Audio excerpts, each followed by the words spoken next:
नमस्ते, welcome to my channel अभिज्ञानम। अपने previous video में मैंने रीइंफोर्समेंट की मीनिंग की चर्चा की है। आज के इस वीडियो में हम टाइप्स ऑफ रीइंफोर्समेंट की बात करेंगे।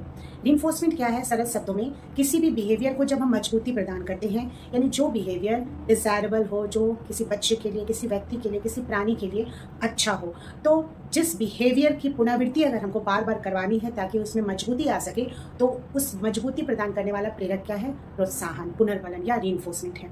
अब ये जो रीइंफोर्समेंट है वेरियस टाइप्स के होते हैं। आज जो टाइप्स की चर्चा करेंगे वो है, पहला है पॉजिटिव रीइंफोर्समेंट, जिसको हम सकारात्मक पुनर्बलन कहते हैं। सकारात्मक पुनर्बलन क्या है? एडिंग समथिंग प्लीजेंट, यानी जब हम किसी व्यवहार के पश्चात किसी बच्चे को, किसी प्राणी को प्लीजेंट चीजें देते हैं, जो उसको अच्छा लगता है, उसकी प्रिय चीजें देते हैं, जैसे अच्छे व्यवहार के पश्चात उसे गिफ्ट देना, प्रेज करना, प्राइज देना, उसकी पसंदीदा जगह घुमाने ले जाना, उसे कुछ अच्छी अच्छी चीजें बनाकर खिलाना। तो जब हम इस तरह के इंसेंटिव बच्चों को देते हैं ताकि उसका बिहेवियर बार बार हो सके, तो ये क्या है? Positive reinforcement. पॉजिटिव रीइंफोर्समेंट का मोटिव क्या है? बिहेवियर को इंक्रीज करना, यानी कि बढ़ाना।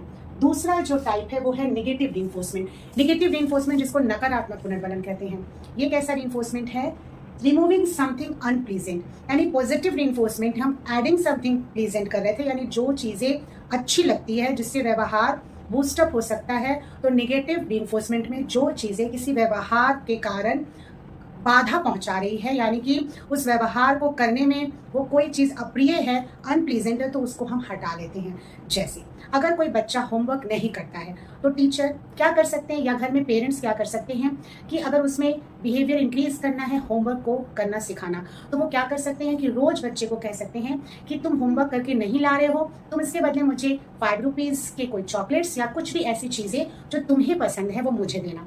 तो बच्चा क्या करता है, एक दिन वो चीज लाकर बच्चे पेरेंट्स को या टीचर्स को देंगे, या वो गिफ्ट हो, या फिर चॉकलेट हो, या फिर कुछ खाने की चीजें हो, लेकिन 2 या 3 बार के पश्चात वो उसे देना नहीं चाहेगा, क्योंकि उसे लगेगा कि वो चीजें खुद मुझे मिल जाए। तो कहने का मतलब है कि जो नेगेटिव रीइंफोर्समेंट है उसमें हम कोई भी अप्रिय चीजें जो कि व्यवहार को करने में दिक्कतें पहुंचाती हैं, जैसे अगर बच्चे को हमको डिसिप्लिन सिखाना है, घर में किस प्रकार से अपने सामान को, अपने खिलौनों को व्यवस्थित ढंग से रखना सिखाना है, तो मदर क्या करती है कि डांटना बंद कर देती है, चिल्लाना बंद कर देती है, सजा देना बंद कर देती है। क्यों? ताकि वो व्यवहार करना सीख जाए जो उसे सिखाना है। तो पॉजिटिव और नेगेटिव दोनों ही रीइंफोर्समेंट का जो मोटिव होता है वो क्या होता है? बिहेवियर को इंक्रीज करना। नेक्स्ट जो टाइप की हम बात करते हैं वो है कंटिन्यूअस रीइंफोर्समेंट, जिसको हम सतत पुनर्बलन कहते हैं। ये एवरी टाइम बिहेवियर ऑकर्स, यानी कि जैसे ही कोई बिहेवियर घटित होता है उसके पश्चात तुरंत हम इसको देते जाते हैं। बच्चे ने होमवर्क किया, उसको हम प्राइज दे दिए। बच्चे ने गेम्स अच्छा खेला, उसको गिफ्ट दे दिए। म्यूजिक अच्छा सीख रहा है, डांस अच्छा कर रहा है, कोई भी स्किल अच्छा सीख रहा है, तो हर एक बिहेवियर के बाद कंटिन्यूअसली हम अगर उसे रिवॉर्ड देते हैं, प्राइज देते हैं, इंसेंटिव देते हैं, तो वो क्या कहलाता है? कंटिन्यूअस रीइंफोर्समेंट, यानी लगातार हम उसके बिहेवियर को बूस्टअप कर रहे हैं। जो नेक्स्ट है वो है फिक्स्ड इंटरवल, यानी giving reinforcement after a fixed amount of time. इसमें जो रीइंफोर्समेंट दिया जाता है एक निश्चित समय अंतराल के पश्चात दिया जाता है।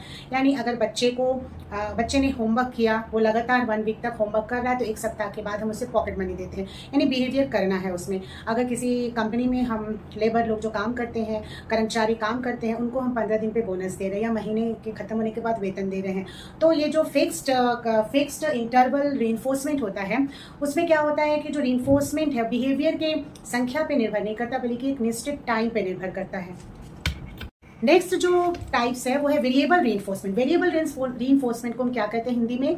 परिवर्तनशील पुनर्बलन। ये एक ऐसा पुनर्बलन है जिसके लिए कोई फिक्स टाइम नहीं है, फ्रीक्वेंसी नहीं है, ये रैंडमली हम कभी भी दे सकते हैं। ये 2 टाइप का होता है। वेरिएबल रेशियो, यानी अनप्रिडिक्टेबल नंबर ऑफ रिस्पॉन्सेज पे हम देते हैं, और वेरिएबल इंटरवल यानी अनप्रिडिक्टेबल अमाउंट ऑफ टाइम पे देते हैं। वेरिएबल रेशियो क्या है कि अगर कोई बच्चा अगर कोई गेम खेल रहा है, तो कोई भी गेम के लेवल पे अगर वो सेकंड लेवल को जीत गया तभी हम दे दिए, ऐसा कोई फिक्स नहीं है कि थर्ड पे जीतेगा तब हमको देना है। कभी 5th लेवल जीत गया तो किसी भी समय हम उसको रीइंफोर्स करते हैं। तो ऐसा करने से क्या होता है कि उस बच्चे के दिमाग में एक सेटअप बनता है कि मुझे लगातार बिहेवियर करते रहना है, क्योंकि मुझे कभी भी रीइंफोर्समेंट मिल सकता है, तो वो बिहेवियर को कंटिन्यूअसली करेगा। वेरिएबल इंटरवल, यानी कि अगर हम क्लासरूम में कोई प्रोजेक्ट दे रहे हैं, टीचर क्या करे, बच्चों के बीच कोई प्रॉब्लम दे करके प्रोजेक्ट मेथड से उसे सॉल्यूशन करने बोल रही है, तो बच्चे कर रहे हैं, और बच्चों के प्रोजेक्ट मेथड करने के दौरान ही टीचर क्या करती है, कभी भी चाहे 5 मिनट पे, कभी 4 मिनट पे, कभी 15 मिनट, किसी भी टाइम के पश्चात वो उन्हें जाकर के किसी बच्चों को रीइंफोर्स करती है, कुछ प्राइज देती है, कुछ रिवॉर्ड देती है, प्रेज देती है, तो ये किस तरीके का रीइंफोर्समेंट हो जाता है? Variable reinforcement. यानी कि इसमें बच्चों को ये पता नहीं रहता है कि मेरे किस बिहेवियर के पश्चात मुझे रीइंफोर्समेंट मिलने वाला है, फिक्स टाइम नहीं होता। तो ये जो रीइंफोर्समेंट है वो कंटिन्यूअस रीइंफोर्समेंट की अपेक्षा अधिकतर परमानेंट होता है। नेक्स्ट जो टाइप है वो है primary reinforcement and secondary reinforcement. Primary reinforcement क्या है? वो बेसिक नीड से जुड़ा होता है, जैसे फूड है, वाटर है, रेस्ट है, हवा है। तो जब बेसिक नीड को हमको सेटिस्फेक्शन मिलने के लिए जो प्रोत्साहन दिया जाता है तो वो क्या है? Primary reinforcement. जैसे बच्चे को भूख लगी तो खाना दिए। सेकेंडरी रीइंफोर्समेंट क्या है? लर्न्ड रिवॉर्ड, यानी कि सीखा हुआ प्रोत्साहन है। ये प्राइमरी रीइंफोर्समेंट से जुड़ा है। कैसे? जैसे हमको भूख लगा तो खाना मिला, खाना के कारण जब हम काम किए तो पैसे मिले। यानी कि प्राइमरी जो रीइंफोर्समेंट है वो सेकेंडरी रीइंफोर्समेंट को करने के लिए प्रेरित करता है। जैसे हमको पढ़ाई किए, कोई विद्यार्थी अच्छा अंक लाया तो उसको अच्छा ग्रेड मिला, तो अगर उसको प्राइज मिला है तो उसको प्रशंसा मिला। यानी कि प्राइमरी रीइंफोर्समेंट से जुड़ा होता है।